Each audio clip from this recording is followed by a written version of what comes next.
Carmina Corradi's palm cracked against her brother's desk hard enough to rattle the pen holder. Silvano didn't flinch. He leaned back in his chair, ran a hand through his hair, and looked at his older sister with the heavy-lidded exhaustion of a man who'd had this argument before and lost it every time. That's it, I've had enough. I told you before, my children will not be part of your murder circus. You want heirs? Make your own. Carmina. He rubbed the bridge of his nose. We've been through this. I can't have my own. The doctor said, forget what the doctor said. She jabbed a finger at him. You don't even have a female mosquito near you. Are the children supposed to materialize from thin air? He opened his mouth. She was already at the door. She pulled it open. Jordan Hook was in the hallway. She pointed at him. Jordan, send a message to every contact in the family network, $20 million per child, to any woman who gives my brother a biological heir. Jordan's eyebrows climbed his forehead. Behind Carmina, Silvano's mouth hung open, jaw slack, both hands frozen midair. Do it, Carmina said. Now. Carmina, Silvano shoved to his feet. The chair rolled backward and hit the bookshelf. You had half your life to figure this out, and you haven't so much as looked at a woman since Aurelia, so I'm doing it for you. She turned back to Jordan. Send it.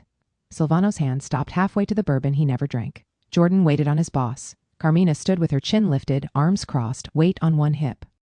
Jordan pulled out his phone. You're out of your mind, Silvano said, and you are out of excuses. She was already walking out. Her heels clicked down the hallway. She didn't look back. Jordan's thumb hovered. Silvano dropped into his chair, pressed both palms over his face. His breathing was audible through his fingers. Send it, Jordan typed. Hit send. Tuck the phone away. Your sister is a terrorist.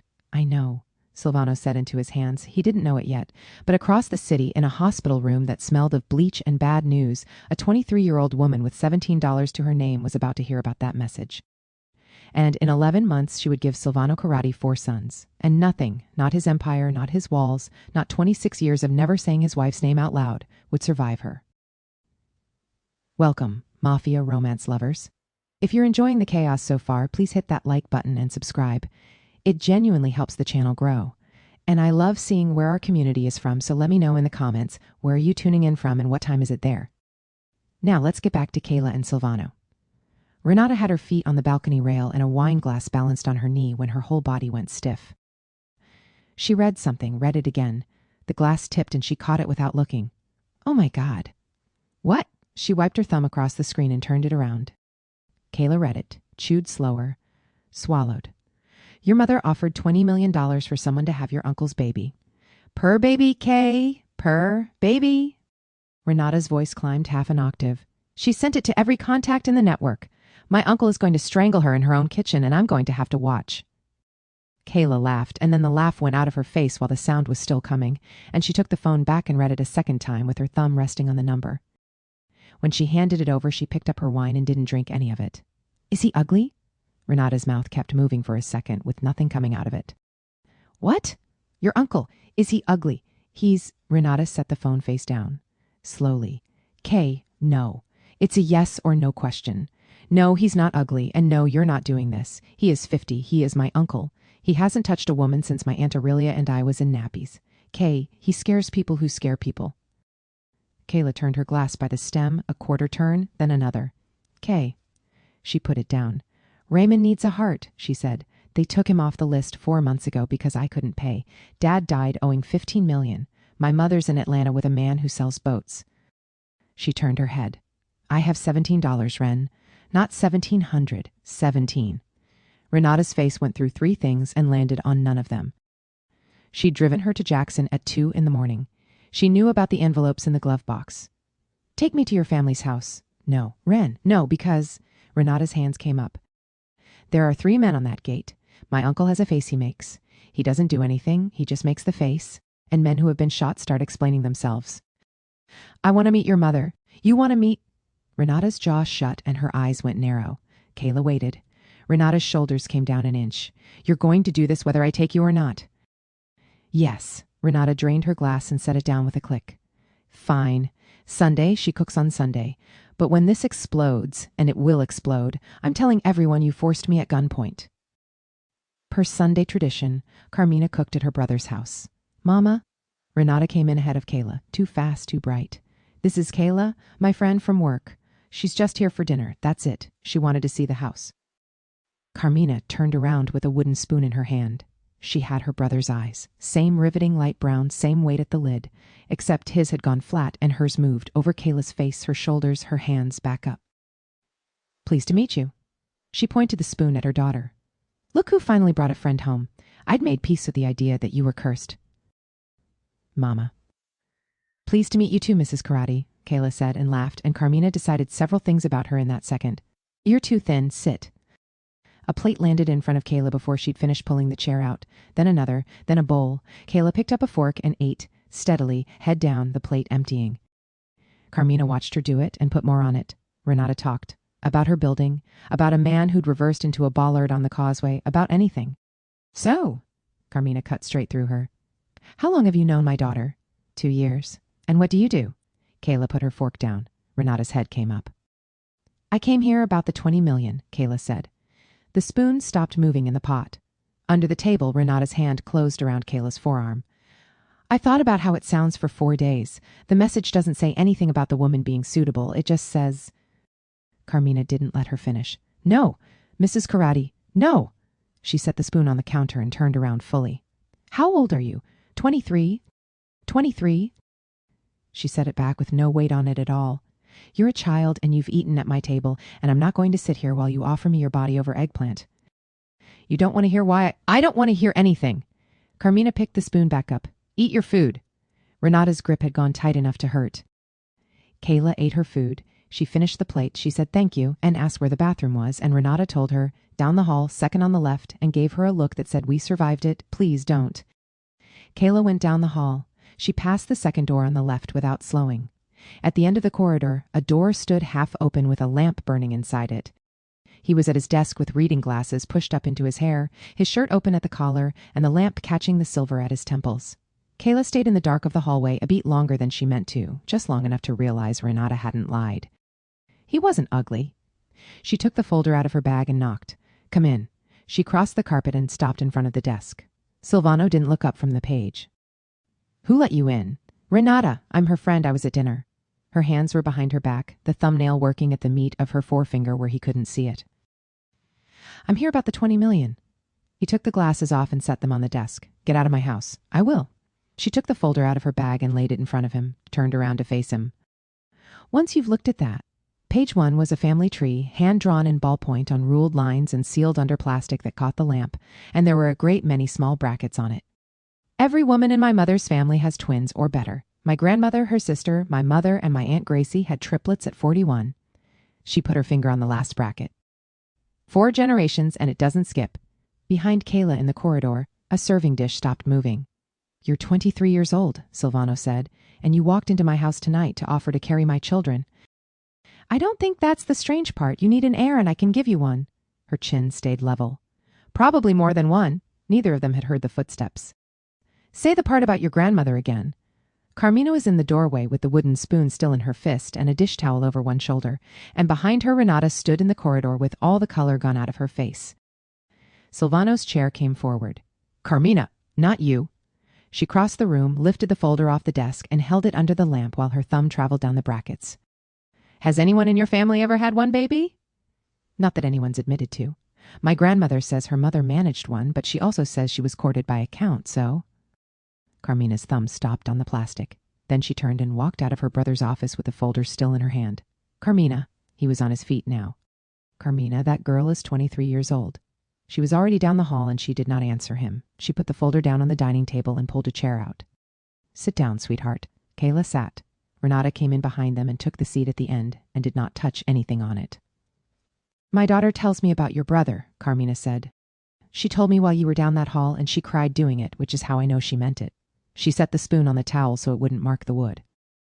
So, 20 million a child, and every bill either of you sees from the day you sign until the day you walk out of my family. Your brother included. That part isn't a favor, it's the terms. Thank you. Don't thank me yet. There's a condition and you're not going to like it. Carmina folded her hands. You marry him. Renata's fork stopped halfway to the bowl. Is that non-negotiable? It is, and I'll tell you why so you don't think I'm being sentimental about it.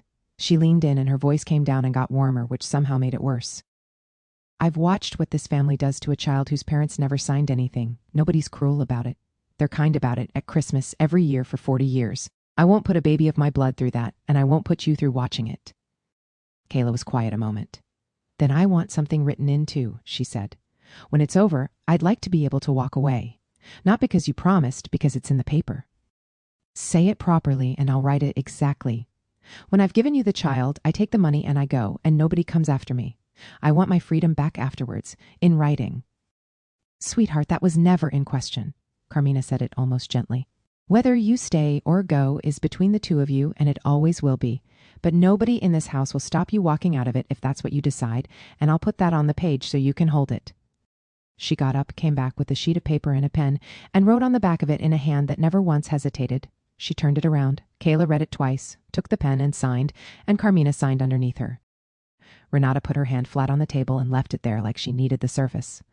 Down the hall, a lamp burned in an office where a 50-year-old man sat with his reading glasses in his hand, unaware that he had just been engaged. In the passenger seat, Renata had her head tipped back and her eyes shut and had said nothing since the driveway. "Ren, I need wine," Renata said to the roof of the car. "And a new identity, and possibly a doctor." 6 days later, Carmina stood at her brother's shoulder with a stack of quarterly port renewals, pointing at each line while he signed it. Page 14 was a marriage certificate. The pen didn't slow down. Days after that, Jordan was on the living room couch with an ankle crossed over his knee, scrolling, while Silvano stood at the window with the phone to his ear, saying something in Italian about containers. Carmina came in. Kayla came in behind her. The dress fit her exactly, cream and cut at the knee, and her fingers were working at the hem down by her thigh where she thought nobody could see. Silvano ended his call without saying goodbye. "No, you signed it last week with the renewals. You just didn't know what you were signing." Carmina sat down in the good chair and crossed her ankles. "Page 9. It was filed that same afternoon, so don't start, Carmina. And don't raise your voice in front of the girl." He didn't raise it. He didn't do anything at all for a moment, and the temperature in the room went down, and across the couch Jordan's thumb went still on his screen. Then Silvano turned to Kayla. "You agreed to this?" "Yes. It came out thinner than she had built it." "You are 23. You've said that already." Her chin came up. "I've been told repeating yourself is a sign of aging."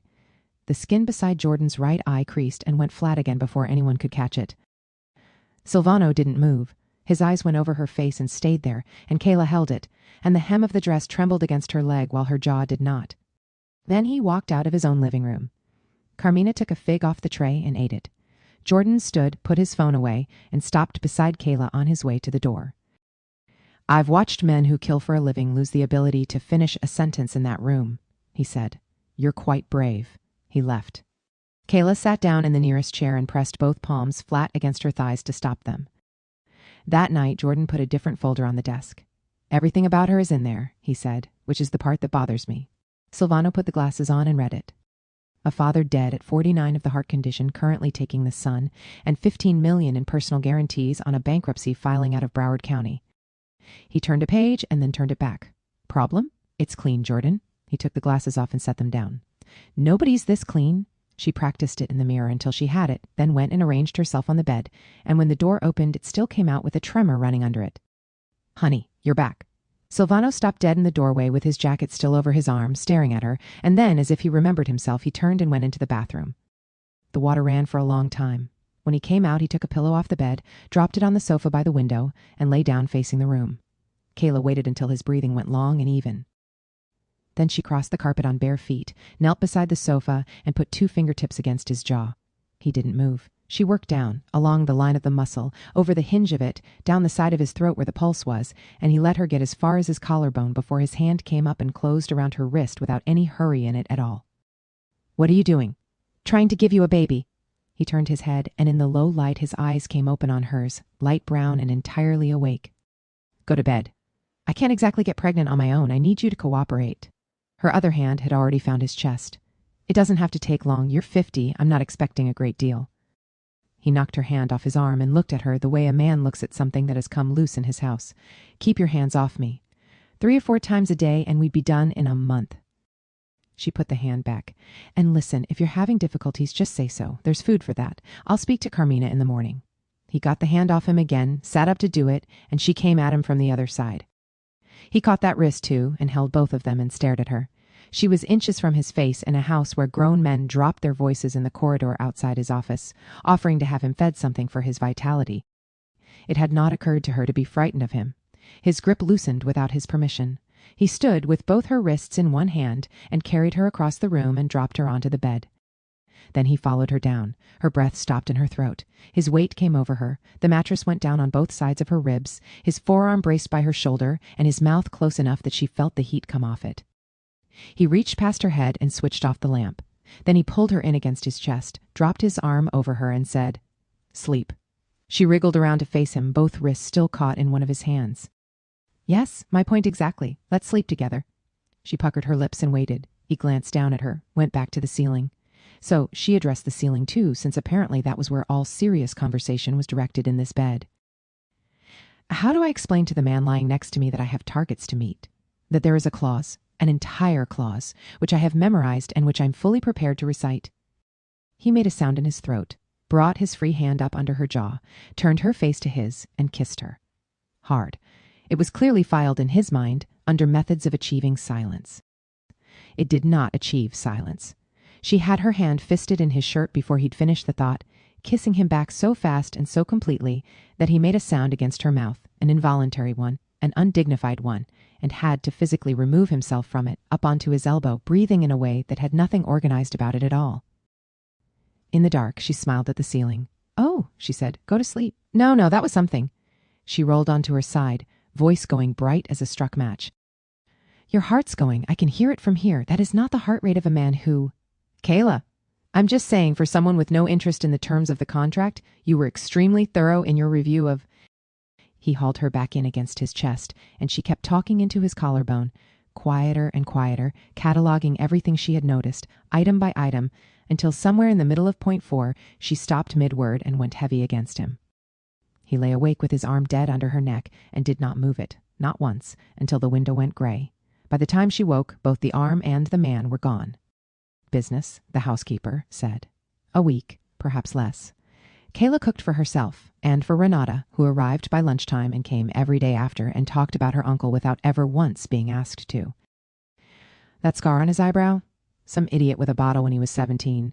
He wouldn't go to the hospital, so Mama sat him at the kitchen table and stitched it herself, and he didn't so much as blink. Then he went out the same night and found the idiot. She stole a piece of pepper off the board. "She'd kill me for telling you that."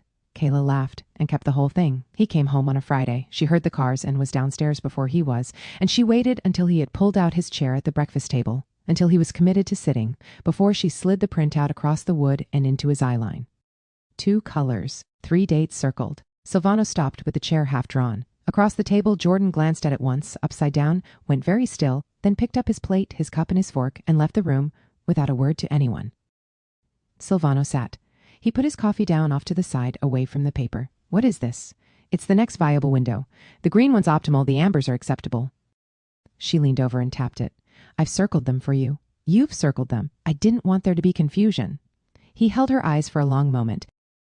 Then he folded the page in half, folded it again, put it face down under the fruit bowl, and picked his coffee back up, and that was, apparently, the end of the meeting. She retrieved it before the housekeeper cleared the table and put it back on the fridge. He didn't touch it again. They had reached, without either of them saying so, an armistice about the fridge. That afternoon, she walked into his bathroom without knocking, on the grounds that a marriage was a marriage. He was at the mirror with a towel around his hips and shaving foam still along one side of his jaw, and he caught her in the glass and didn't turn around. "Out? The green one's tomorrow. I didn't know if you'd looked." She sat down on the edge of the bath and crossed her ankles. He put the razor down on the basin with a click and turned around, and she was through the door before he'd finished doing it, which she counted as a draw. The next afternoon, she tried the handle while the shower was running. It turned a fraction and stopped dead. She stood there with her hand on it and heard nothing over the water. No reaction, no acknowledgement, which meant he had locked it before he got in, before she'd even come up the stairs, as policy. She took her hand off the handle. "Coward," she said, clearly enough to carry, and went to find a better idea. The better idea required one of his shirts. She came down the corridor toward his office, barefoot in white cotton that reached mid-thigh and nothing that could be seen under it, and she had almost made it to the door when Jordan came round the corner with a coffee. He saw her. The cup stopped halfway to his mouth. Neither of them moved. Then he turned on his heel, took a single decisive stride in the opposite direction, and walked into the doorframe with his entire forehead, hard enough that the frame knocked and the coffee jumped in the cup, and stood there braced against the wood, breathing. "I want hazard pay," he said to nobody, and left the other way. She let herself into the office. Silvano was at the desk, and she watched it happen in order, the automatic glance up, the register, the very fast return of his eyes to the document in front of him. And then, this was the part she treasured, his jaw setting and one muscle in his cheek moving once. He put both hands flat on the desk. "Do you own trousers?" he asked the document. "Several pairs." She sat down in the chair across from him, picked up his letter opener to inspect it, and stayed. He did not get one further. The line of that document read, and they both knew it. That night she lay on her side of the bed and delivered her findings to the ceiling. Item 1, I have now attempted the calendar, the bathroom, and the shirt. Item 2, you locked that door before I got anywhere near it, which suggests planning, which suggests you're thinking about me in advance, which I'm choosing to find encouraging. Item 3, Kayla! Item 3, you didn't read a single page after I sat down. You turned nothing over. He lay on his back with his eyes shut, breathing carefully, and said nothing at all, which she noted aloud as Item 4. She fell asleep, mid-list. She woke in gray light with her cheek on his chest and his arm around her back, his hand curled loose at her waist, both of them in the middle of the bed in territory that belonged to neither of them. She lay very still and memorized it. When his breathing changed, she shut her eyes and pretended, and felt him go still too, and they both lay there faking sleep, wrapped around each other in perfect fraudulent silence, until he moved his arm and got up, and neither of them ever mentioned it. 3 nights later, he came home late. She heard the car, she heard the front door, and then him on the stairs, and the stairs were wrong. He came up slowly, one tread landing heavier than the rest, careful in a way he never was. He stopped in the bedroom doorway and didn't come in. There was blood on his cuff. Not a spot, a wide dark patch climbing the white from the wrist, soaked in and drying stiff, and it was not his. There was no cut on him, no mark, and his hands, when she looked, were clean and unbroken. Whatever had bled on him, close to him. He stood in the light from the hall and made no attempt to hide the sleeve. He didn't offer anything. He waited, his face arranged into something patient and closed, and she understood, with a small drop in her stomach, what he was doing. He was letting her see. He had decided somewhere on the drive home or on the stairs that this was the moment she found out what she had married, and he was standing in his own doorway, giving her room to move away from it. Kayla sat up and pushed the hair off her face. She took in the cuff. She took in his hands clean. She came back to his face. "You'll want cold water on that before it sets," she said. "Come in and stop standing there like the help." Something crossed his face too fast to name. His brows drew in, his mouth opened slightly and closed again. He came in one step. Only one. She got off the bed and crossed to him, and when she stopped in front of him and looked up, what came out of her came from somewhere she hadn't planned on opening. "Do you hate me? No? Then why won't you touch me?" It cracked straight down the middle. "I've been in this house 11 days. I've made a fool of myself in front of your entire staff. Jordan walked into a door, and you look at me like I'm—" Her jaw worked. "Just tell me what's wrong with me and I'll stop." His brows pulled together and something moved behind his eyes and was gone. "There is nothing wrong with you." His voice had gone rough at the base of it. "You're 23 years old. So that's it. She took his wrist, the bloodied one. She chose it, closed her fingers right over the stiff dark cuff so he could feel that she'd chosen it, and turned his hand over and put it flat against her hip and held it there with both of hers. "Prove it." His fingers closed against her hip. "Not much. Enough." "Are you sure? Try me." His hand closed on her hip, then the jacket hit the floor, and he took her face in both hands and put her back against the doorframe, and the sound she made against his mouth was not a word. He got her off the floor. She had both legs around him before they made it as far as the bed, and the bloodied cuff pressed into the sheet beside her head, and neither of them looked at it again. And that was the beginning of it, not the end. She was relentless afterwards and entirely without shame. The car on the way back from Carmina's with the partition up. The kitchen at an hour when the kitchen should have been empty and was not. Quite. His office in the middle of a Tuesday afternoon, twice. Within a fortnight, every member of staff in that house had begun knocking 3 times and waiting before entering any room, and nobody had ever told them to.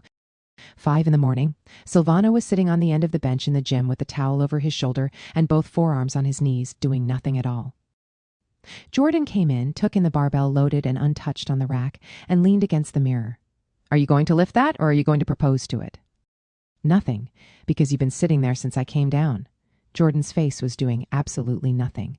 "Long night? Don't. I'm only asking whether you're keeping up." He examined a spot on his sleeve. "With your young wife?" "Jordan." It's a fair question. She's 23 and you're... Kayla walked in. She crossed the gym in a shirt of his, sat down sideways on her husband's lap with one arm around his neck, and put her mouth against his throat just under the jaw and stayed there. Silvano's hand came up to her back automatically. Jordan turned and walked out. I don't get paid enough for this house. Kayla lifted her head, and her mouth was almost at Silvano's ear when she said it. So, the bench or the mirror? He was working from the house that Thursday. The study door stayed open, so she came in. He had a call from Naples, and the man on it had spent 4 minutes explaining himself in a voice that was coming apart at the edges. Kayla put her head round the door and mouthed something at him. He held up a finger. She waited. He turned his palm up at the phone, and she mouthed it again, slower, and he still didn't get it, so she came all the way in and leaned over the arm of his chair. I was asking, she said, right at his ear, barely any sound in it. What do you want for lunch? He covered the phone. Whatever you're having. She kissed him on the cheek and walked out. He watched her the whole way to the door. The man had stolen twice and been caught twice, and in March, in front of witnesses, Silvano had told him exactly what was going to happen to him and in what order. I never took a cent off that second shipment. I swear it on my mother. You have to believe me. Fine, Silvano said. The line went quiet. Signor Corradi? I said it's fine. Don't do it again. I'm sorry, you're not sending anyone? He ended the call. Jordan was in the doorway with his shoulder against the frame. You do look hungry, he said. Silvano put the phone face down. Probably not for lunch, though. Jordan examined the ceiling. Or not the sort she came in to ask about. Silvano dragged a hand back through his hair and left it there. I can't get through a call, Jordan. Without changing his face at all, Jordan nodded. That's a shame. So he made a decision and told himself it was about her safety and raised it at dinner with his sister sitting there. You'll start on Monday, firearms first, and then somebody will teach you how to get out of a hold. Kayla set down her fork. Why? Because if you ever walk into trouble in the city, I want you able to handle yourself until somebody reaches you. He didn't look up. That's the world I'm in. You live in it now. Carmina made a small approving noise into her plate. All right. Kayla picked the fork back up. You teach me.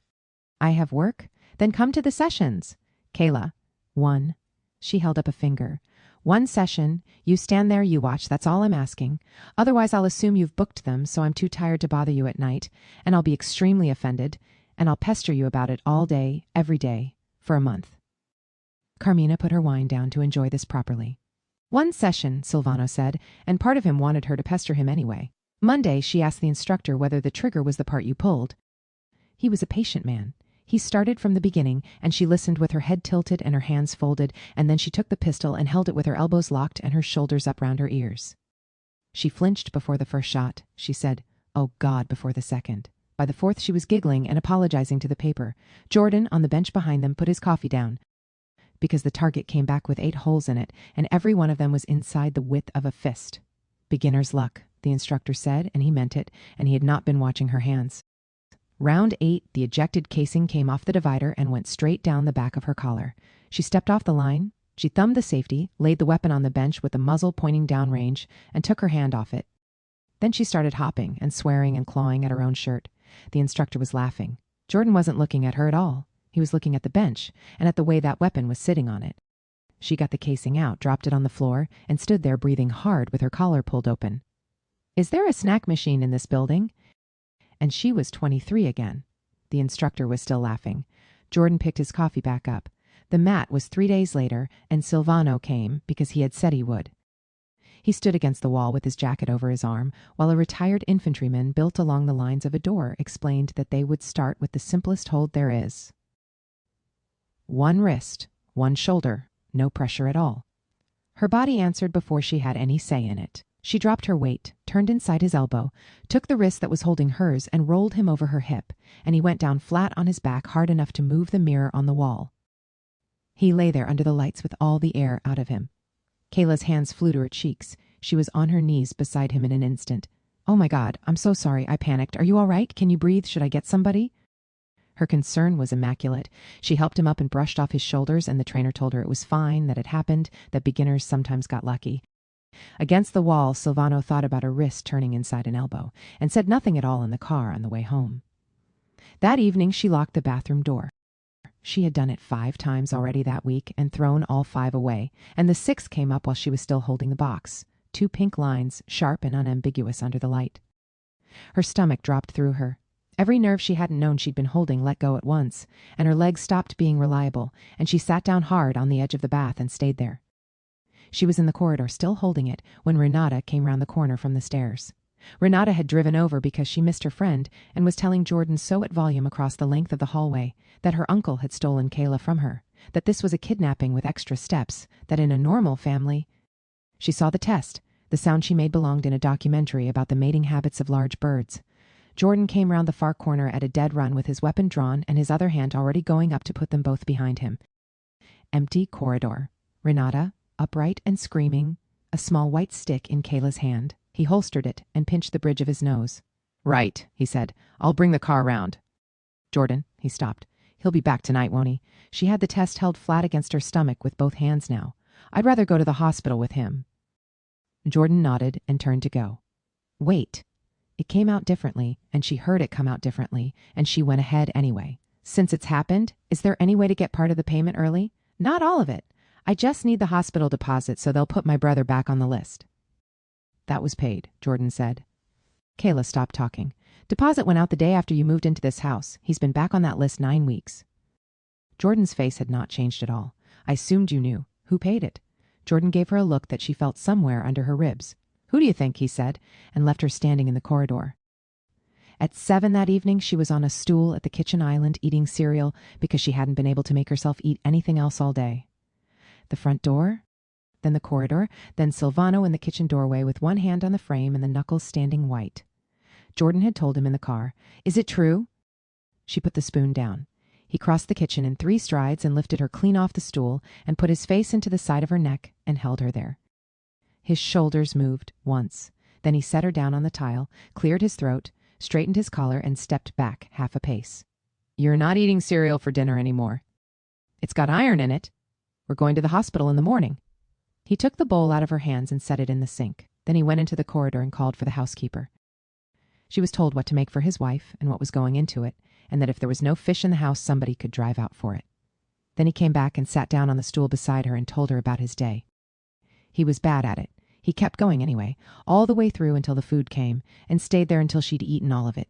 When she started rubbing at her eyes, he took the plate away, and then he picked her up off the stool, and she said his name once and put her face into his shoulder and let him carry her up. She was asleep against him before 9, on top of the covers, still dressed, with his hand flat on her stomach and no intention on his part of moving it. He couldn't sleep. Around midnight, he went down to his office, and some time after that there was a knock, and Jordan was in the doorway with his hand still on the frame. "Stop standing there. Say what's on your mind." Jordan came in and shut the door behind him, which he did not often do. "Don't you find her strange?" "No." "Why?" "She's carrying my child." Silvano set his glasses down on the desk. "Whatever you suspect, true or not, leave it alone. The first appointment told them what the test already had. She was pregnant, it was too early to see anything worth seeing, and they were to come back in 6 weeks. Carmina was waiting in the driveway when the car came through the gate. She had Kayla out of the passenger seat and into her arms before the door was properly open, and she held her by both shoulders and looked at her, and then she turned on her brother. So that's the end of the inheritance conversation. She was already walking them inside. "You can leave my son alone now. You've got your own." "Oh, don't start." He was smiling, and he was already past her, because Kayla had got as far as the banister and was reaching for it. "I can walk up the stairs on my own." He picked her up anyway. She said his name in the tone people use on a dog that has got onto the furniture. He carried her up the whole flight without answering, and Carmina came up behind them complaining that she needed the exercise anyway. He sat down on the edge of the bed beside her and took her hand. His sister was already in the doorway. "Out. This is my room. It's her room now, and you're a heavy sleeper and twice her size." Carmina set the pillow she was carrying down on the chair. "You'll roll over in the night and crush my nephew." "Or niece," Kayla said. "Or my niece. Out." "Carmina, I'm not going to—" "The guest room's made up." She held the door open and waited, and she did not blink, and Silvano Corradi stood in his own bedroom being outlasted by a woman in an apron. He went. "Rest," Carmina said, and put a hand on Kayla's ankle on her way past. "I'll bring you something up." Kayla lay in the middle of that enormous bed with one hand flat on her stomach and listened to the house go quiet. Across the hall, the light stayed on under his door for a long time. At midnight it went off, and her door opened. "I don't think you can sleep without me in here," he said from the end of the bed in the dark. She lifted the covers. "Get in." He got in. He was very careful about it, arranging himself so the arm across her ribs carried none of its own weight. "So we're pretending you came in here for me," she said into his collarbone, and he could hear that she was smiling. "Go to sleep, Kayla." He was up before 6 and got as far as the door. Carmina was standing in the corridor with a pregnancy pillow in her arms and a look on her face that would have stopped a truck. Neither of them said a word. He went back in. The rules came in over the following days, and they came in from him. Her drinking water was too cold, and he had opinions about the correct temperature, which was how a house full of armed men came to be having a conversation about it in the kitchen. He carried a folding stool around with him and set it down behind her whenever she stood still too long, and he told them to take their boots off, and not one of them argued, and for the rest of that month, men who had done things that kept prosecutors up at night went through that house in their socks. 6 weeks later, they went back to the clinic. The gel was cold, the room was dim, and the only sound in it was coming out of the speaker on the machine. The technician was cheerful about it. She had the wand in one hand and her eyes on the screen, and she was saying they ought to get a decent look at this stage, that Kayla might even be able to make out a hand. Then she stopped talking. She moved the wand a little, moved it back. Her chin came in toward her chest and stayed there. "Okay," she said. "Okay, hold on." Silvano was on his feet. The technician counted under her breath. Her lips moved. She got to 3, went back to the beginning, and started again. 4, she said. 4 heartbeats came out of that speaker, layered over one another, going at different speeds. Once Kayla had heard it, she could not hear anything else in the room. A slow, satisfied grin spread across her face, and she could not have stopped it if she had wanted to. "Oh, that's a lovely reaction," the technician said. "Some people cry. You have no idea." Behind them, Silvano turned his back on the room. He put one palm flat against the wall and stood there with his head down, and he did not make any sound at all, and neither of the women said a word to him while he did it. When he turned around, his eyes were red. Kayla, flat on the table with cold gel on her stomach, tipped her head back to look at him upside down. "Is that my big man crying?" "No. That's what it looks like from here. It's the light." His voice had gone through something on the way out. He came over and got hold of her hand. She reached up with the other one and put it against his cheek, and her own eyes filled, and neither of them mentioned that either. The technician wiped her down. Kayla sat up and put her hand out. "Pass me my phone." He passed her the phone. She opened the calculator, and he watched her thumb move across the screen, and then he worked out what she was doing and started laughing. She looked up. He was standing beside the table with her handbag hanging off his neck where she had put it, and his eyes were still red, and he was laughing. "I'm rich," Kayla said. "You're a mercenary. I'm a very rich mercenary." She held her arms up. "Take me home, old man." Everything in that house multiplied by 4 inside the week. He hired a night nurse, then a day nurse, decided within days that neither of them was doing it properly, and moved his entire operation into the house so he could check. Every hard surface in the place went under carpet. By the 13th week, she couldn't get out of a low chair without a hand, and she had started stopping halfway up the stairs to stand there and breathe. He made the appointment himself. The specialist was a calm woman with a laptop. She examined Kayla thoroughly, and what she said at the end of it was that everything looked exactly as it should. "She can't stand up," Silvano said. "Mr. Karate, look at her." He was leaning forward with his forearms on his knees. "She's 3 months in and she has 6 left, and you're sitting there telling me everything looks as it should." "Her blood pressure is good. Her bloods are the best I've seen in a woman carrying 4. There is nothing in her chart that makes me nervous." "Then let me be clear with you." His voice didn't go up. It went down and it went flat, and the room got noticeably colder. "If anything happens to my wife, you will not need to worry about your license. You'll have other things on your mind." The doctor put her hands in her lap. "There is an option," she said, "that some families discuss at this stage. It's called reduction." He sat back. He went quiet and he listened, and he let her finish all of it.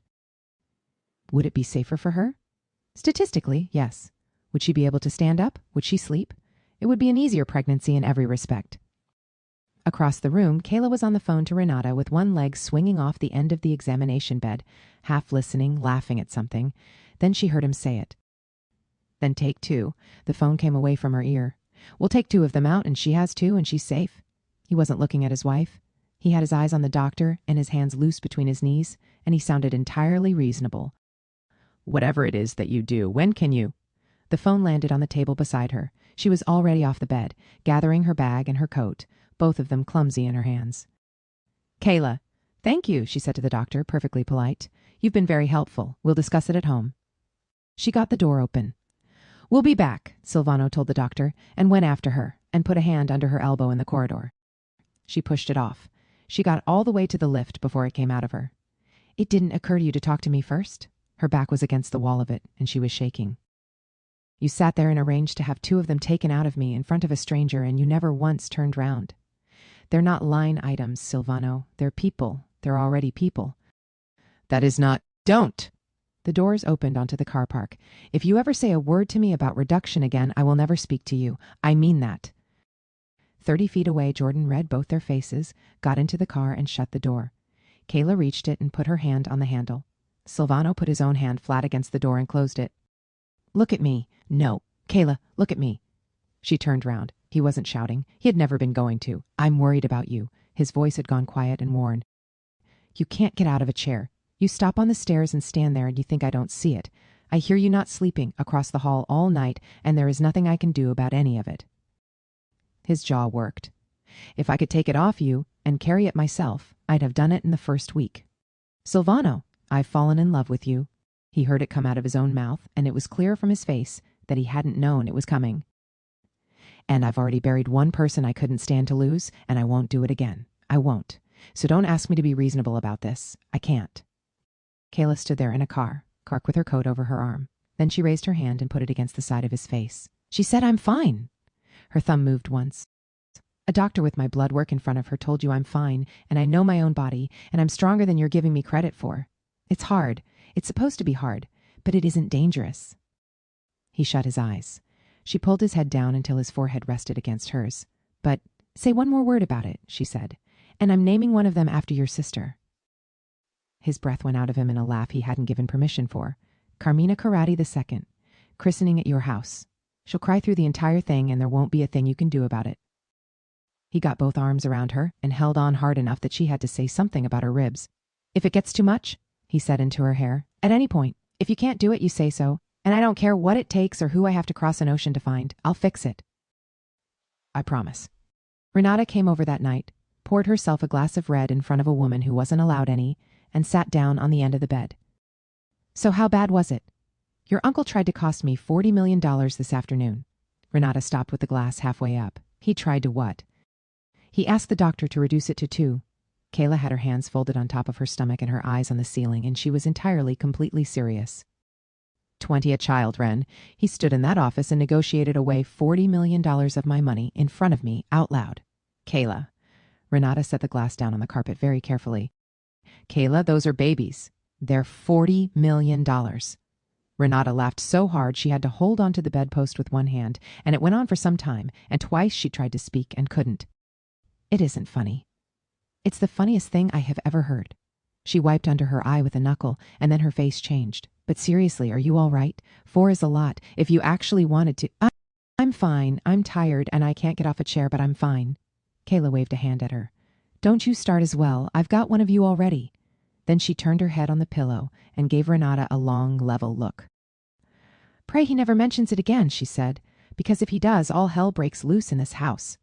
Renata went off a second time, calling her dramatic into the duvet. The rest of it went by in a blur of other people's hands. Nurses in the mornings and nurses at night. Carmina's whiteboard filling up and being wiped down and filling up again. Iron tablets she gagged on. Appointments she was driven to. A chair installed halfway up the stairs that she called an insult and used every single day. Renata came on Thursdays. Silvano stopped going anywhere at all. By 30 weeks she could not put her own shoes on, and there were 4 of them in there moving at once, and she was the largest object in any room she entered. She slept badly and woke at 4 and reached for her phone. There was a message on it from a number with no name. She opened it, and the photograph took her a moment to place, because she had never seen this one. Her father, around her own age or a little older, on a dock somewhere, laughing at something out of frame with his sleeves rolled and another man's arm slung across his shoulders. Underneath it, the message didn't ask her anything. Derek Robert worked 8 years for us, and he was very quiet. That November on the Palmetto, he took care of Aurelia Karate, and blood money built him a very successful trucking business. Now you're going to get me something from Don Karate. He never stopped grieving her. You've seen it. Think about what he does to you the day he finds out whose daughter you are. She rang her Aunt Gracie 4 times before 8. The 4th time, the phone was switched off. Gracie's phone was never off. Gracie kept it charged and on the counter because of a storm in 1992 and had lectured every member of that family about it for 30 years. Kayla sat on the edge of the bed with the phone in both hands. Her thumb hovered over Silvano's name and stayed hovering. Then she put it down and went to find Jordan. Opalaka, my aunt's. He took one look at her face and did not ask a single question. He drove. There was a second car behind them from the gate, and neither of them mentioned it. And 30 weeks of 4 children had made getting out of a vehicle a project she planned in stages. Hand on the frame, both feet down together, push, breathe, straighten. Stay here, she said on the curb. Both cars, stay in them. That isn't Jordan. She's 68. She's on her own, and there are 5 of you in dark clothing. Her hand was flat on the roof, and she was breathing carefully. Give me 20 minutes and don't frighten my aunt. He hated it, and he stayed, and he watched her go up the path with one hand under her stomach. The front door was unlocked. Alberto Morlacco was sitting in her aunt's armchair with his ankle crossed over his knee, in a suit cut close and pressed sharp, a heavy gold watch turned to catch the light. There was a second man behind Gracie's chair, with his hands folded in front of him and a weight in his jacket that Kayla clocked before she had finished coming through the door. Gracie was on the sofa with a cup of tea she had not touched. That told her more than anything else in the room. Gracie always drank her tea. Kayla karate. Alberto stood, smiled, gestured at the room as though it were his. Sit down. Her heart was going hard enough that she could feel it in her jaw. She sat down beside her aunt because her legs had already decided, and she put both hands flat on her knees so nobody could see them. You've been in this house 40 minutes, Gracie said, and you haven't taken your shoes off, and you haven't said good evening to anybody in it. Were you raised in a field? Mrs. Bell, there's a mat by the door. There's been a mat by that door for 30 years. I'd like to speak to your niece alone. No. Alberto's smile stayed on his face and stopped reaching his eyes. I'm not leaving a heavily pregnant woman in a room with a boy who brought a gun into my house. Gracie picked up her tea at last, and her hand was perfectly steady, and Kayla noticed that too and loved her for it. Also, I have questions of my own, starting with which one of you is responsible for the condition she's in. Auntie, you're the size of a car, Kayla. Can we? Alberto put a hand up, and something in the gesture had frayed. Can we come back to the reason I'm here? He took an envelope out of his inside pocket. He didn't hand it over. He laid it out on the coffee table, one piece at a time, watching her face between each one, wanting the reaction served in courses. A police file with the date on the cover. Photographs of a truck they had pulled out of a canal 90 miles north, a record of a payment made 11 days afterwards. $800,000 into a company registered to Derek Robert of Broward County. Gracie set the cup down. The saucer clicked twice against the table before it settled. The last job was the price of getting out. That was the arrangement. He tapped the payment record. He did it, we let him walk, and that money bought the trucks and the house and whatever else you grew up in. Kayla kept her eyes on the photographs and read every word on that file cover twice while she got her breathing under control. Aurelia Corradi, Alberto continued, 26 years old, 2 streets from her own front door. I could have all of this in front of your husband by afternoon tomorrow. Beside her, Gracie's hands had gone completely still in her lap. She knew, Kayla thought. Aunt Gracie had always known. Now. Alberto sat back down and adjusted his trousers at the knee. There's a book, 26 years of it. Every man Karate has bought inside that port, what he paid, what they did for the money, and what each of them can be buried with. Nobody in that book takes his calls out of affection. They take them because the man holding it can end their entire life with a photocopy. I know what a ledger is. Then you know a family of 40 men doesn't move everything through Miami on charm. He straightened his cuff. Without it, he's got soldiers in no city. You're going to get it for me. Kayla laughed. It came out dry and short and entirely without joy, and it surprised all 3 of them, herself included. You've spent it, she said. Sorry? Your card, that was your whole hand, and you put it on the table in front of me in my aunt's living room. She shifted her weight because something low in her back had begun to grind. Think it through. Do you honestly believe he'd forgive me stealing that book faster than he'd forgive me a dead man? He didn't marry me for my father. He'd survive knowing. He would not survive me taking that book out of his house. I'd be dead by Sunday, and you'd still have nothing. Nobody spoke. Alberto's jaw shifted. His thumb ran once along the band of the watch. Fine, he said. He took out his phone, brought something up on it, and turned the screen around to face her. Jackson Memorial, the 6th floor. A young man asleep in a bed with a tube taped to the back of his hand and a monitor holding a steady green line above his head. The photograph had been taken from inside the room. 614, Alberto said. He's doing very well, apparently. It's a good heart. Kayla stopped breathing. Her hands pressed down on her knees until the knuckles blanched. So I'll ask you again. All right. It came out flat and small, and she despised the sound of it. All right, I'll get it. By Friday. No. Mrs. Karate, look at me. She put a hand on the arch of her own stomach. I'm carrying 4. I can't get out of a chair without help. I can't do stairs without stopping. And you want me crawling round a house that size at 3 a.m. looking for a box. She held his eyes and didn't blink. You'll wait. Everybody else in my life is waiting for something. You can queue up with them. Alberto stood there deciding whether he had won. Gracie got up, crossed to the sideboard, poured herself 2 fingers of whiskey, and sat back down. Is he at least good looking? Auntie, it's a simple question. It isn't relevant. It is extremely relevant. Gracie drank. You've married an old Italian, and you've got 4 of his children inside you, and I've seen nothing but a shadow in a photograph. Is he handsome or is he not? Do the 2 of you understand, Alberto said, what has just been agreed in this room? He's very handsome, Kayla said, and I'd like you out of my aunt's house before. The rest of it did not arrive. Something turned over low in her belly and kept turning, and her hand came off her knee and closed round the arm of the sofa, and every muscle across the front of her locked at once. Heat ran down the backs of her thighs. Her breath came out through her teeth. Oh, she said. Gracie was up before the glass had finished rocking on the table. Auntie, it's 30 weeks with 4 is right on time, sweetheart. Nobody carries 4 to term. Gracie had her by the shoulders. Now slow down, in through your nose, all the way down, and out through your mouth. Alberto had not moved.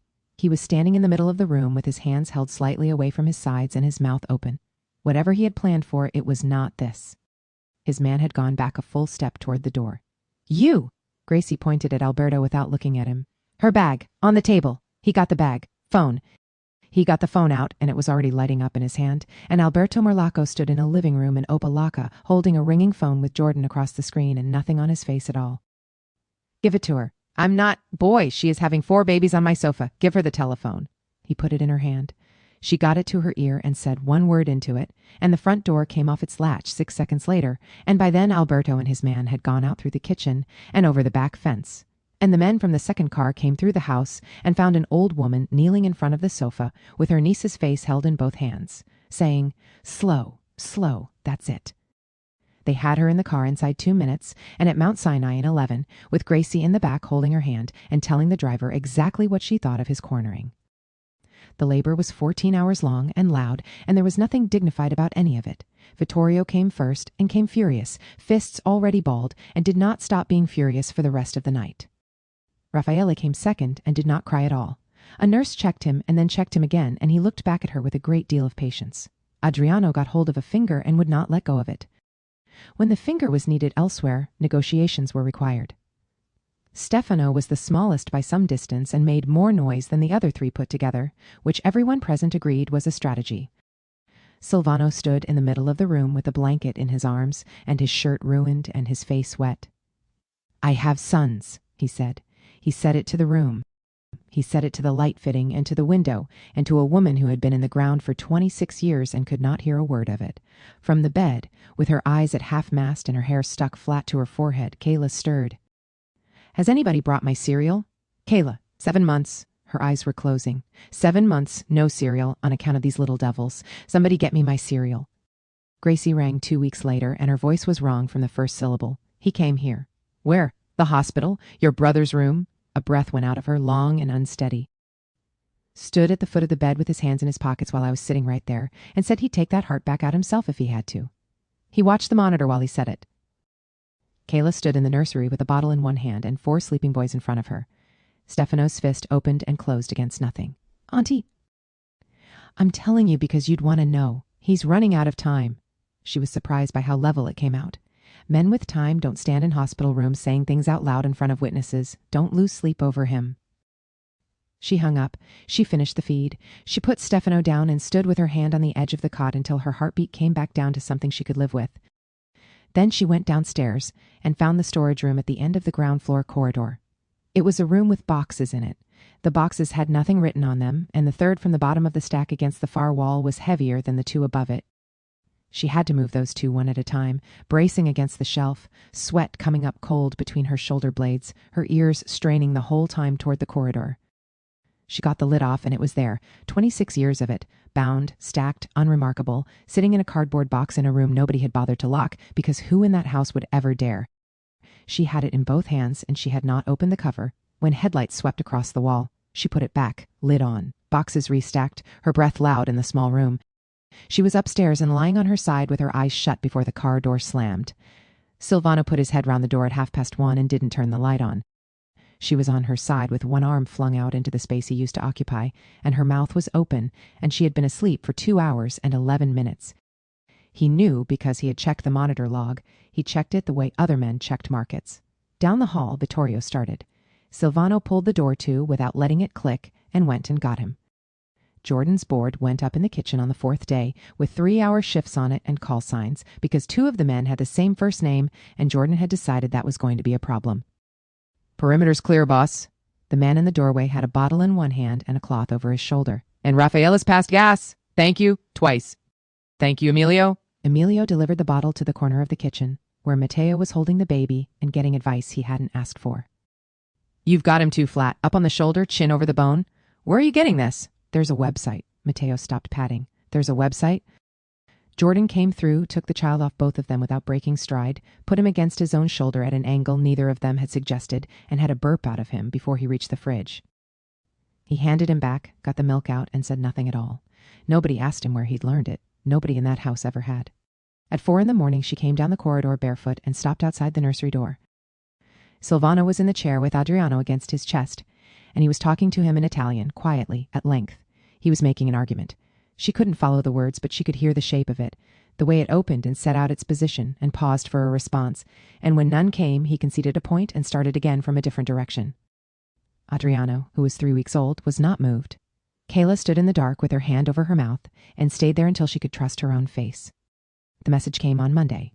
She was on the nursery floor with Stefano when her phone lit up, and there was a photograph on it, and she had to put the child down before she could hold the phone properly.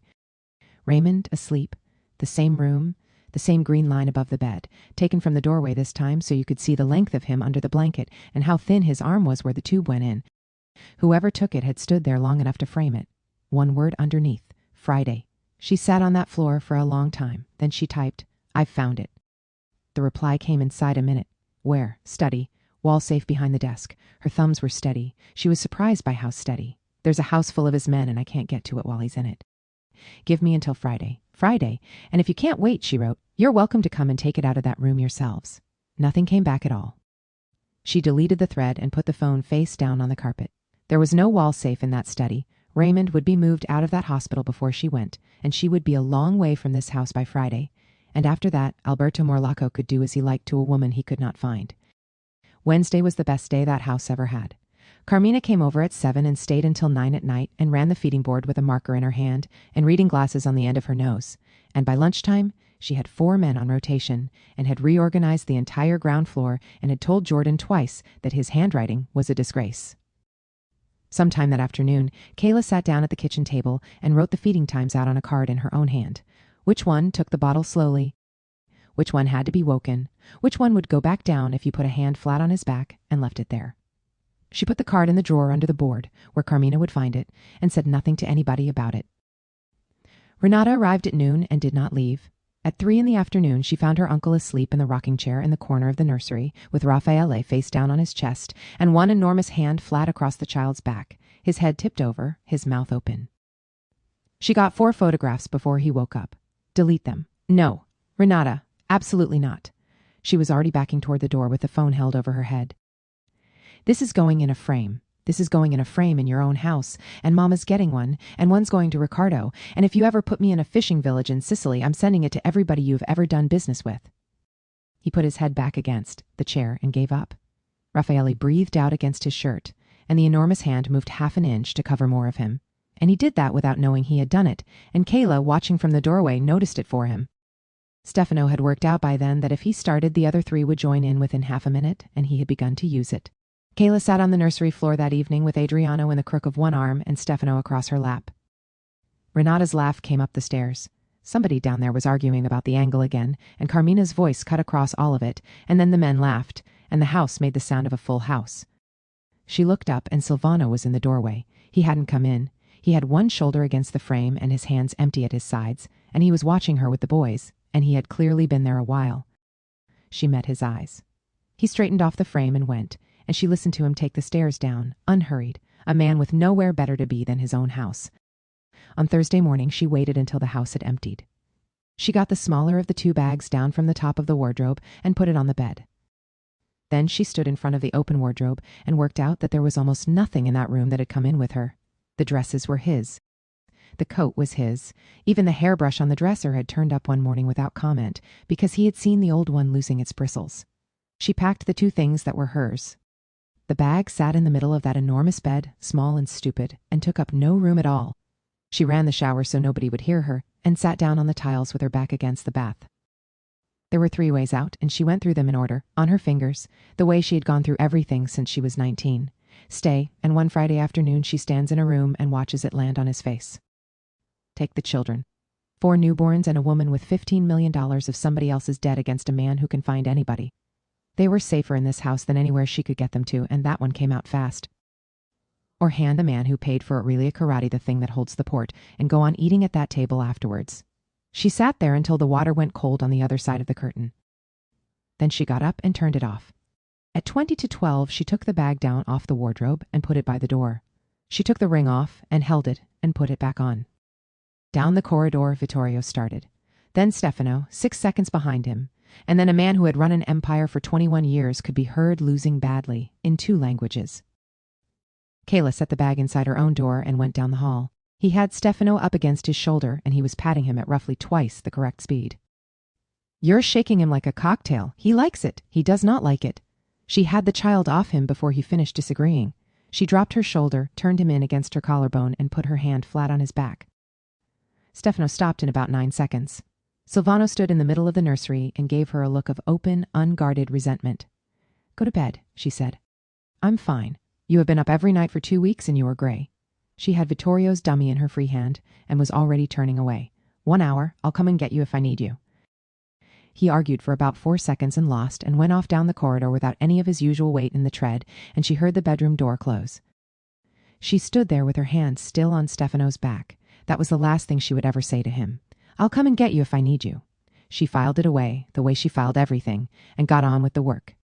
She got Stefano into the cot at 20 past. The room went quiet, 4 of them breathing at different speeds, and she stood at the window with her arms folded and looked out at the lawn while she waited to be sure they were down. Something crossed between the hedge and the pool house. She stopped folding her arms.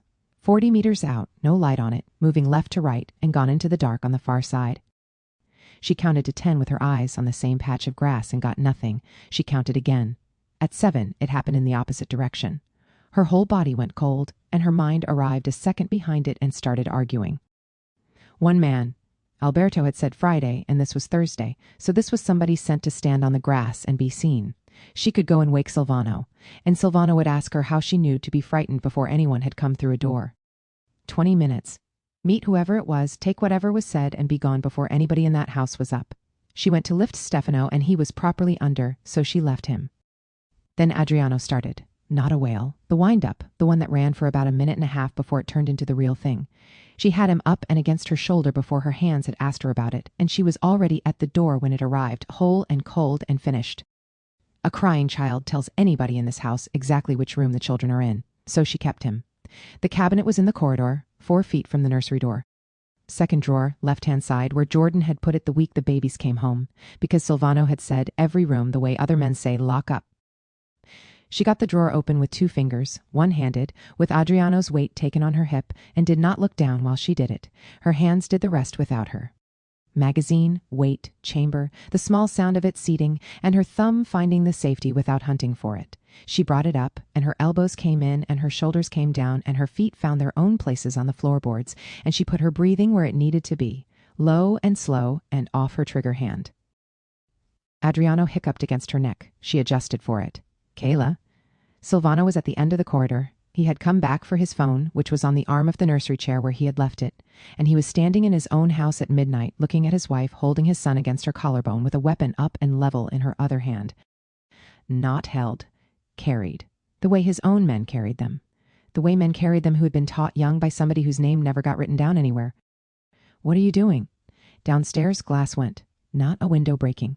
A pane taken out of a frame and set down on a floor, and then Jordan's voice came up the stairwell flat and enormous, and every light on the ground floor came on at once, and men started moving.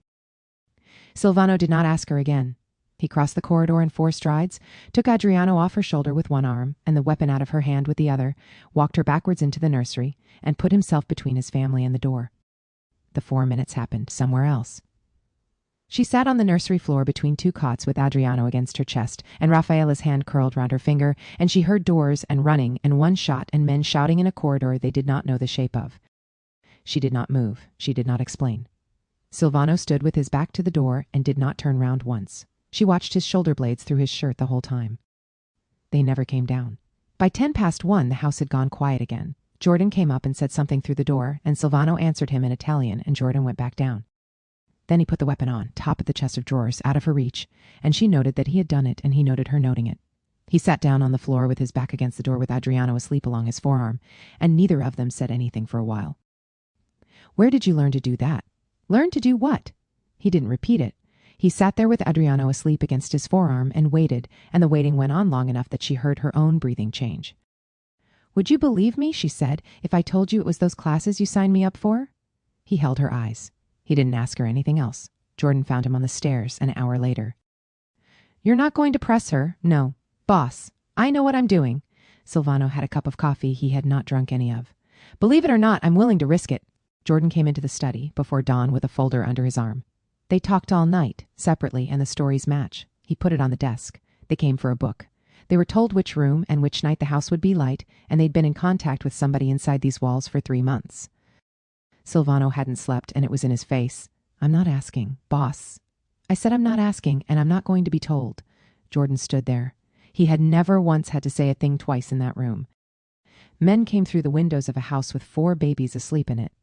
His voice came down instead of up, flat and level all the way through. "I have to be able to stand between them and whatever comes next, and I cannot do that while you sit there telling me to pretend it isn't in the room." Silvano reached out and took the folder off the desk. He pulled out the drawer on his left-hand side, laid it in flat, and shut it, and his hand stayed on the front of it a moment longer than the closing needed. "Handle, Morlacco! Don't bring me the rest of it." Jordan looked at the drawer, and then at his employer, long enough to make the point that there was one being made. Then he went and handled it. Renata told her, because Renata told her everything. She came up to the nursery at noon with 2 coffees and a face that could not carry a secret across a room, and she got it out in a rush, and then she said, "He didn't even open it, Kay. Jordan said he just put it in a drawer." Kayla was standing at the changing table with her hands on either side of Stefano. "He's not going to look." "That's what I said. He's not going to look." Which meant he knew there was something. Which meant he had decided, with a file in his hand and everything in it available to him, that he would rather live the rest of his life with a drawer he could not open. She had made a man frightened of his own desk. Stefano kicked. She caught the foot and held it and stood there with her thumb moving over the sole of it and did not notice she was crying until the water reached her jaw. She texted Carmina that night. Or Sons, her end of it was done. Carmina did not text back. The phone rang instead. "Are you sure?" "Yes. Kayla." The line went quiet for a moment and there was a knife being put down somewhere in a kitchen. "I'm going to ask you once more, and I want you to listen to what I'm actually asking. Not are you sure you want to leave? Are you sure that's the part you want to be sure about?" "Yes." "All right." Carmina's voice did not change at all. "It'll be there in the morning." She hung up before either of them could make it worse. The money cleared before 7. Kayla looked at the figure on the screen of the phone she had owned since before any of this began, and waited to feel something about it, and nothing arrived. She put the phone face down on the dresser and packed the bag. She had known for a week which 2 things in that room were hers. Jordan was at the nursery door with a bottle in each hand when she came out of the bedroom. He looked at the bag. He didn't say one word to her. He went downstairs, and she stood in the corridor and listened to him not knocking on the study door before he opened it. Silvano came up. "I'm leaving." "No, it was the arrangement." Her hand was on the strap. "It's in writing. Your sister wrote it herself, and I have the page." "Burn it. You can't keep a person, Silvano."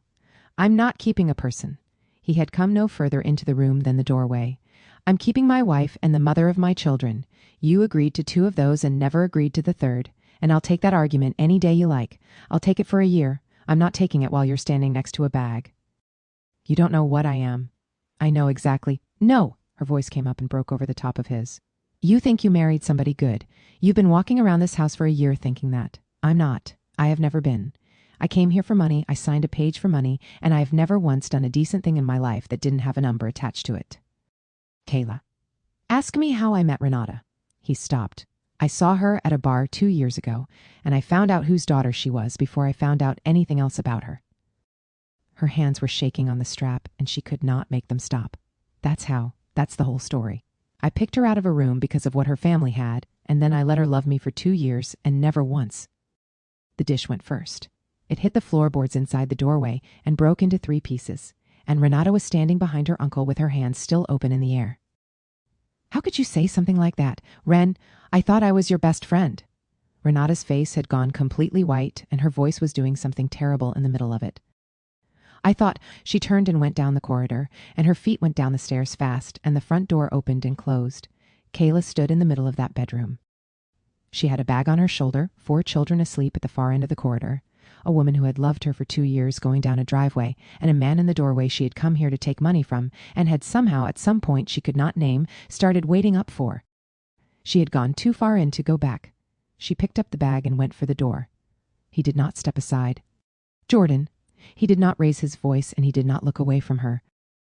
2 on the gate, 2 on the front. Nobody's driving her anywhere, and nobody's opening anything for her. Boss, do it. Downstairs, the front door locks turned over. You cannot do this. I've done it, Silvano. She had both hands on his chest, and she shoved him, and he did not move an inch. Let me go. Let me go. I am doing you a favor. Let me. She hit him. Flat of her hand, open on his chest, and then again with both, and he stood in that doorway and let her do it. He did not catch her wrists. He did not step back. He took every one of them and did not so much as put his arms up. Let me go. You think I don't know why you're going? She stopped with her hand still on him. You think I don't know? His voice had dropped all the way down. You want to leave because you have decided you don't get to have this. Because of your father. Because a man who has been dead for 4 years drove a truck down the Palmetto in November, and you have worked out that this makes you something I'm not allowed to keep. She could not get any air. How? I haven't read it. Her hands came off his chest. It's still in that drawer, flap-tucked, exactly as Jordan handed it to me, and it will be in there in 10 years. He was not moving at all. I know what's in it because you have been carrying it around this house on your face since the night my sons were born, and I did not need a file to see that. Then you don't know. I know enough to have decided, and I decided in the corridor, with my son on your shoulder and a gun in your hand. His jaw was working. I would rather live the rest of my life next to a drawer I can't open than watch you walk down those stairs. That's the whole of it. That's everything I've got. It changes everything. It changes nothing. He said it flatly, and something in his face came apart with it. Whatever he did, he is dead, and you are a child, and you have spent every day since you found out trying to pay me back for it with your own life. Stop. She hit him one more time, and it had nothing in it, and then her hand stayed flat on his shirt. Then her legs went, and he caught her before she reached the floor, and she cried the way people cry when they have been holding it since a living room in Opa-locka. He sat down on the floor of that bedroom with her and let her. She told him all of it eventually, the text at 4 a.m. with the photograph on it, the drive to her aunt's, Alberto in that armchair with his ankle crossed over his knee, laying it out on the coffee table 1 piece at a time, and Gracie's hands going still in her lap. The room number, the book in the box in the storage room that she never took out of the house. He listened to every word of it and never once reached for the drawer. When she got to the end, he said he would take care of Morlocco and her brother's hospital and everything either of them had touched, and she should stop carrying it. I don't deserve you. Don't be ridiculous. I'm serious. So am I. He had her against his chest and his chin on the top of her head. I'm 51 years old. You are 24. I have buried 1 wife and drunk 5 years of my life, and I run a business that puts men in canals, and you are the one sitting there apologizing to me. His hand moved on her back. I had no idea I could still feel like this. I had made my peace. I had been at peace with it for 26 years, and then a child walked into my study with a laminated folder. She laughed. It came out wet and ruined. Down the corridor Vittorio started. She got up off that floor and went and got him, and Silvano stayed sitting where he was with his back against the bed and did not follow her and listened to her talking to his son through the wall. Renata came back on the Thursday. She stood in the doorway of the nursery with her arms folded and did not come in. I can't believe you said that about yourself. Kayla had Adriano on her shoulder. I said it because it's true. It isn't. Renata came in then, 3 steps, and stopped. It's the sort of thing you'd say to make somebody let go of you, and you've been doing that since I've known you. But even if it were true, even if you did walk up to me in that bar because of my mother's name, so what? Ren, so what? Her chin was going and she carried on anyway. I have an eye for people. I've always had an eye for people. I sat with you for 2 years and I know what you are underneath all that arithmetic, and I don't care how it started. Kayla could not say anything. And the worst part, Renata wiped under her eye with the back of her wrist and got annoyed about it. The worst part is that you had all of that in you, all of it, and you told me about the 40 million and nothing else. You could have told me. I would have helped you. That's what I was for. I know. You didn't ask. I know. Renata held out her arms for the baby, which was how the two of them said most things. 6 months later, Silvano Corradi was on the floor of his own front room, losing. Vittorio had learned to move and had opinions about where, and had already got past his father on the left more than once. He's going again, Jordan said from the armchair.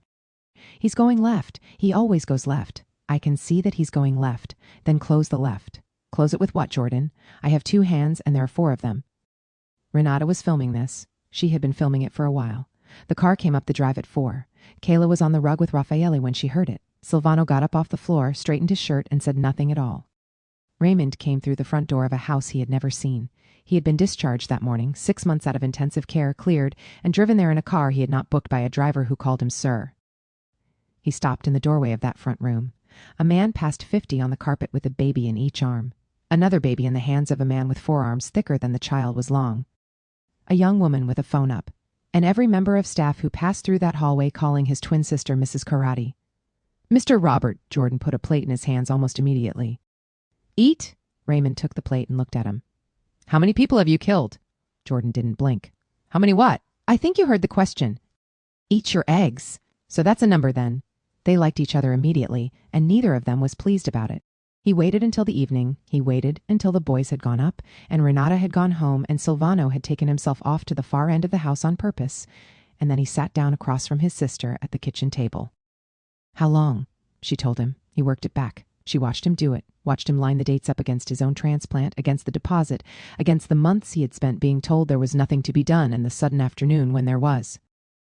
So the heart came from him. Ray, that's not a question. He put the cup down and left his hand flat beside it. If I died on that table, would you ever have told me any of this? She did not answer fast enough. That was the only moment all day when his voice did anything at all. He sat there a while with a cup he wasn't drinking, in a house he had never been in, working out what his sister had sold and what it had bought. Then he let it go.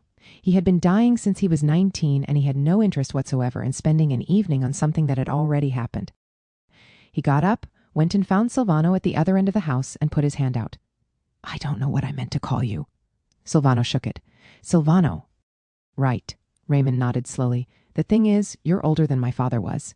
He spent the rest of the evening doing it on purpose, whether the old man needed a hand getting up off the floor, whether there was a chair the old man would be more comfortable in, whether somebody should check on the old man, given the hour. Jordan had to leave the room. Carmina, arriving at 8 and taking the situation inside 4 seconds, decided on the spot that she liked him and told him so in front of everybody. And Silvano took all of it. He did not put a stop to any of it, not once, not for a second. A man who ran a port, sitting in an armchair being called old by a boy walking around on a heart he had paid for, saying nothing, refilling the boy's glass. Kayla watched her husband let her brother do that to him, and then had to go and stand in the kitchen on her own for a minute with both hands flat on the counter. The boys turned 1 in September. The lawn was full of people. 4 one-year-olds on a blanket in the middle of it, Carmina at the kitchen window, Renata filming, Raymond holding 2 of them and complaining about it continuously, Jordan holding the other 2 and not complaining at all. Kayla was on her feet with a plate in her hand, and then she was not. They all watched a man past 50 cross a lawn faster than any of them had ever seen him move, and he had her head up off the grass before the plate had stopped rolling. He did not sit down at the hospital. He had not sat down since the grass. She's pregnant, the doctor said. Silvano pressed his thumb and forefinger into his closed eyes. 1, he said to nobody in a corridor in front of his sister. 1, please. They took her through and the wand went on, and the doctor said that yes, it was 1, and everything looked exactly as it should. He took his hand off his face and breathed out for what appeared to be the first time in a year. Then the doctor stopped talking. She moved the wand, moved it back. Her chin came in toward her chest. She counted, and then she counted again. 3, she said. 7 children. Silvano Corradi did not take the chair. He went down the wall opposite the bed and sat on the floor of an ultrasound room with his back against it and both hands over his face, and a nurse tried to get him up and gave it up as a bad job.